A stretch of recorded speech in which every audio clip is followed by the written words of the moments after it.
Good morning everyone. It is the video of your chapter 6 of biology, that is life processes. In the previous video, we have read about what is respiration, what are the processes involved in respiration, and why ATP, that is adenosine triphosphate, is known as the energy currency of the cell. Today, we will be learning about significance of respiration, difference between respiration and combustion, steps involved in respiration, and types of cellular respiration. So the first topic that we will be coming across is significance of respiration. मतलब importance of respiration. respiration किसी भी living organism के लिए क्यों ज़रूरी है, ये हम लोग पढ़ेंगे. तो सबसे पहला, it is necessary for the survival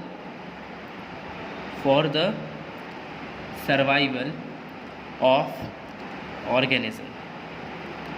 किसी भी ऑर्गेनिज्म को, लिविंग ऑर्गेनिज्म को जिंदा रहने के लिए, सर्वाइव करने के लिए रेस्पिरेशन करना बहुत ही ज़रूरी है. क्यों? तो as it releases energy required for the life processes to occur.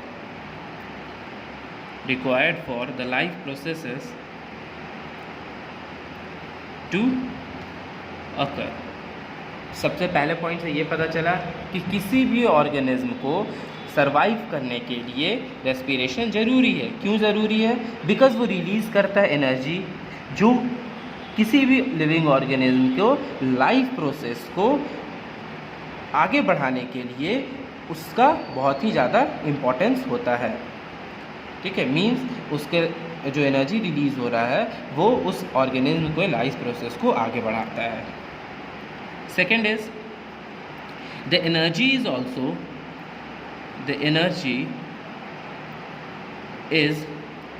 also liberated. The energy is also liberated as heat and maintains the body temperature. इसका मतलब क्या है? जो भी एनर्जी हम लोग रिलीज़ कर रहे हैं, लिबरेट कर रहे हैं, वो एज हीट रिलीज़ होता है और हमारे बॉडी टेम्परेचर को मेंटेन करता है. मींस कभी भी ब्रीथ आउट करोगे तो देखोगे वो जो भी एयर हम लोग ब्रीथ आउट करते हैं वो थोड़ा वार्म होता है. इससे ये पता चल रहा है कि हमारे बॉडी से थोड़ा हीट जो है वो लिबरेट हो रहा है, रिलीज़ हो रहा है, जिसके चलते हमारा बॉडी टेम्परेचर जो है वो मेंटेन रहता है. Third is carbon dioxide is removed out of the body during exhalation.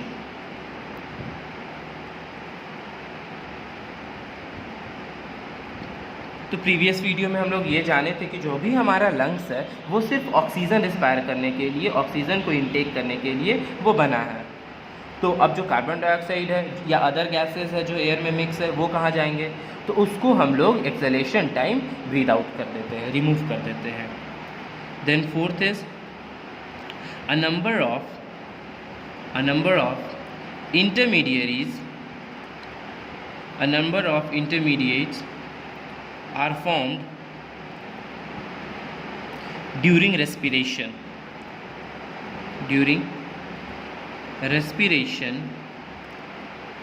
which form various biochemical in the body. अब इसका मतलब क्या हुआ? इसका मतलब ये बहुत सारे मीडियम, ठीक है, मीडियम फॉर्म करता है जिसके कारण वेरियस बायोकेमिकल्स जो है, जो केमिकल्स हमारे बॉडी में फॉर्म करते हैं. इस रेस्पिरेशन से बहुत सारे मीडियम से के थ्रू बहुत सारे केमिकल्स फॉर्म करते हैं. Now the next topic is differences between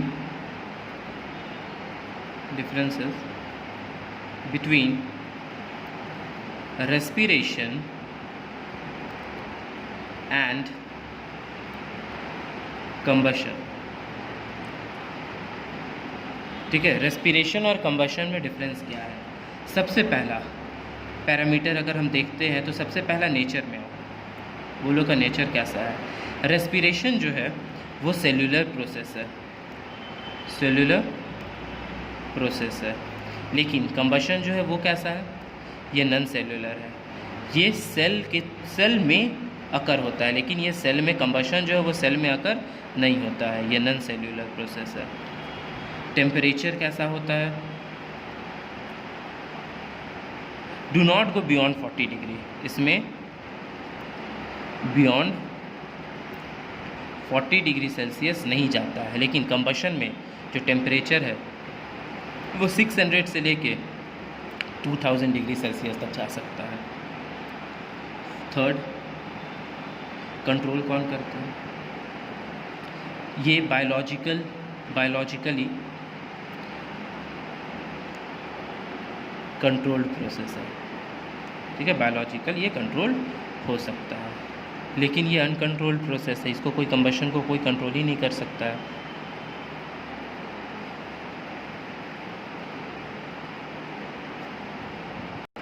fourth process में आते हैं, डिफरेंस में आते हैं. अब एंजाइम कैसे होता है? Enzymes, these are the parameters. Okay, ये रेस्पिरेशन का है और ये कंबशन का है. तो एंजाइम्स जो होते हैं वो कैसा होता है?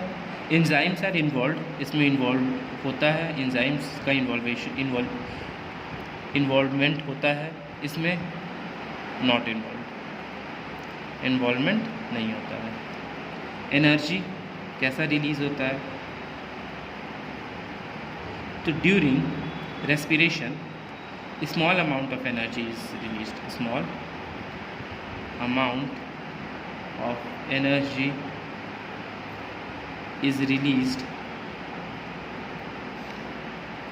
in several steps. ठीक है, इसमें बहुत सारे स्टेप्स में एनर्जी रिलीज होता है, बट कंबशन में एक ही बार में large amount of energy is release. Large amount of energy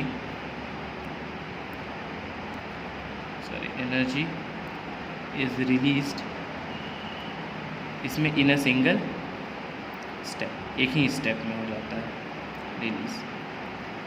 next आएंगे 6 number, store of energy. Energy store कैसे इसमें होता है? तो स्टोर ऑफ जो एनर्जी है किस फॉर्म में होता है?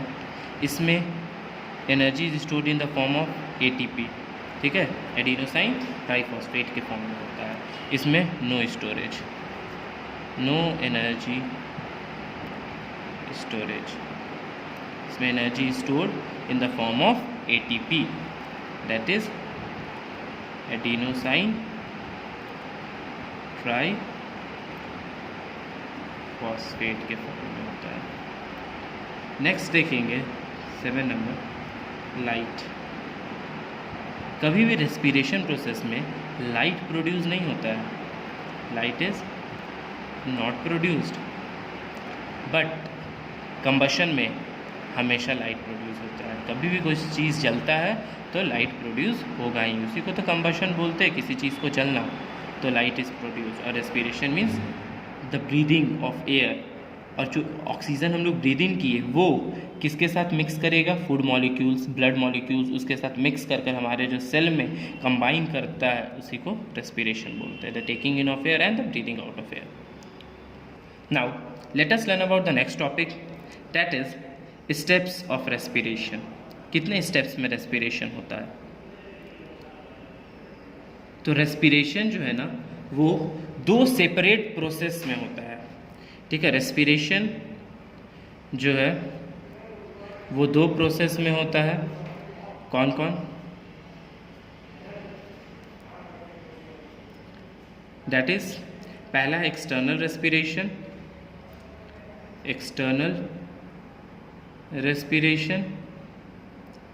जिसको हम लोग ब्रीदिंग बोलते हैं, taking in of air and giving out of air. और सेकेंड होता है internal air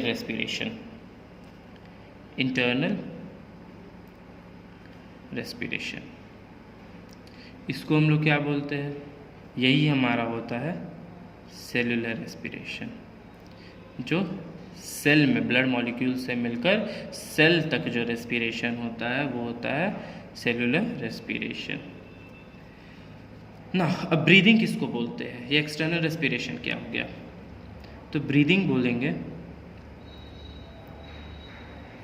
the process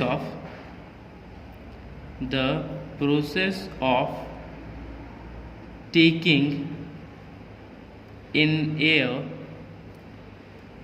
rich in oxygen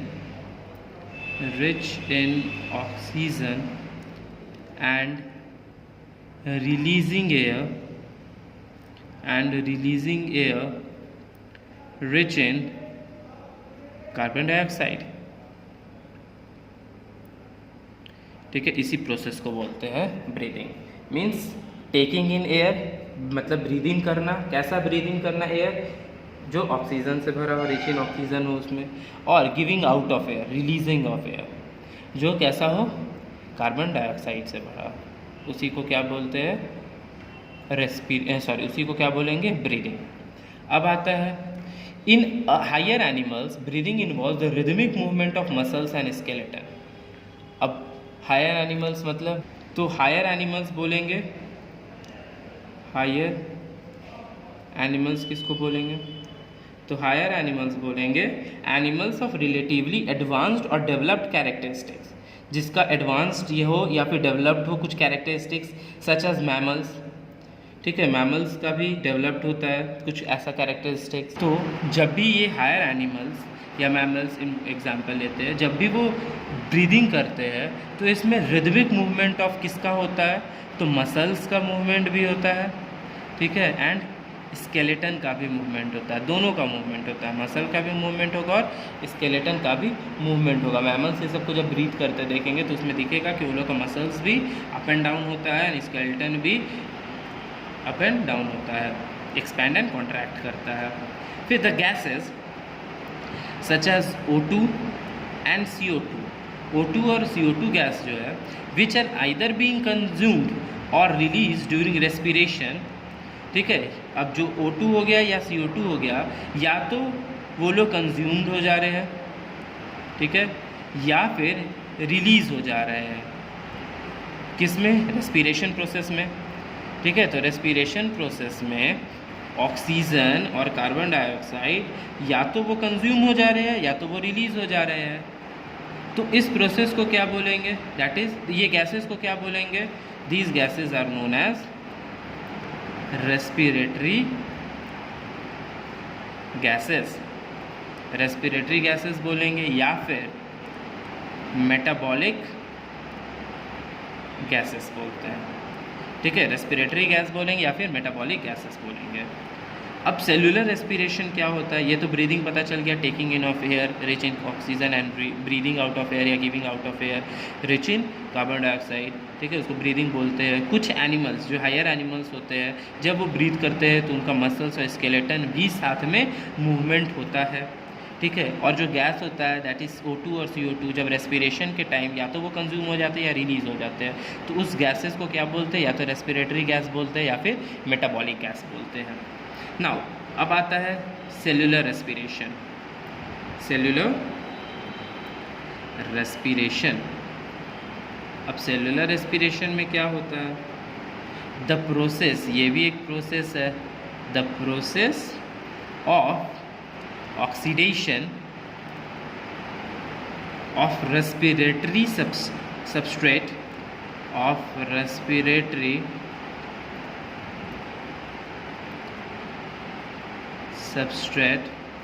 example में क्या ले लेंगे, ग्लूकोज।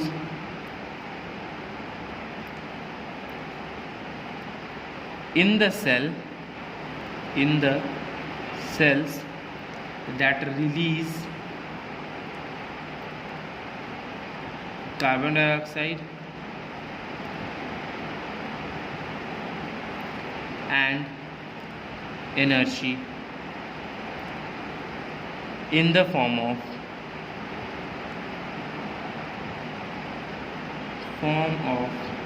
ATP मीन्स इसका मतलब ये हुआ, सेलुलर रेस्पिरेशन का मतलब ये हम एक इक्वेशन से समझते हैं। तो ग्लूकोज, ठीक है, इसमें क्या ऑक्सीडाइज हो रहा है? ऑक्सीजन। ऑब्वियसली है, जब ब्रीदिंग कर रहे हैं तो ऑक्सीजन ही होगा। तो ग्लूकोज और ऑक्सीजन जब ऑक्सीडाइज करता है, मिलता है, तो क्या फॉर्म करता है या क्या कहाँ हो रहा है? सेल्स में हो रहा है। तो in the cells that release, क्या रिलीज़ करेगा? तो कार्बन डाइऑक्साइड रिलीज़ करता है, कार्बन डाइऑक्साइड। साथ में एक और चीज़ रिलीज़ होता है, वाटर भी रिलीज़ होता है, ठीक है। और प्लस हम लोग को क्या मिलता है? एनर्जी। और ये किस फॉर्म में मिलता है? एटीपी के फॉर्म में मिलता है। तो ये जो सेल्यूलर रेस्पिरेशन है वो इस इक्वेशन से भी याद किया जा सकता है, समझा जा सकता है। The process of oxidation of respiratory substrate. Respiratory substrate क्या है? ये ग्लूकोज। कहाँ पर? तो इन द सेल। रिलीज़ क्या दे रहा है? जब ये दोनों ऑक्सीडाइज कर रहा है तो क्या रिलीज़ हो रहा है? Carbon dioxide. वाटर भी साथ में हो रहा है रिलीज़, ठीक है। And energy is also being release in the form of ATP. ये समझ में आ गया। अब direct respiration involve direct exchange of gases between the cells of an organelle and the surrounding. तो डायरेक्ट रेस्पिरेशन जो होता है, डायरेक्ट रेस्पिरेशन जो होता है उसमें डायरेक्ट एक्सचेंज होता है गैसेस का, डायरेक्ट एक्सचेंज ऑफ गैसेस, ठीक है। डायरेक्ट एक्सचेंज ऑफ गैसेस हो गया बिटवीन द सेल्स, ठीक है, एंड द सराउंडिंग। अब ये डायरेक्ट रेस्पिरेशन किस में होगा?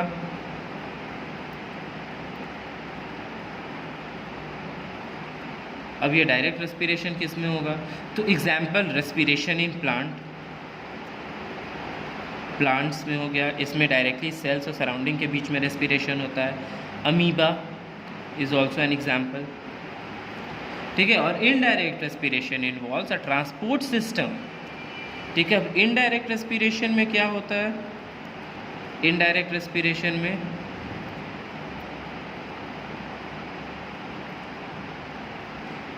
एक ट्रांसपोर्ट सिस्टम का ज़रूरत पड़ता है। It involves a transport system which carry gas, या which carries कर लीजिए, which carries gases between the cells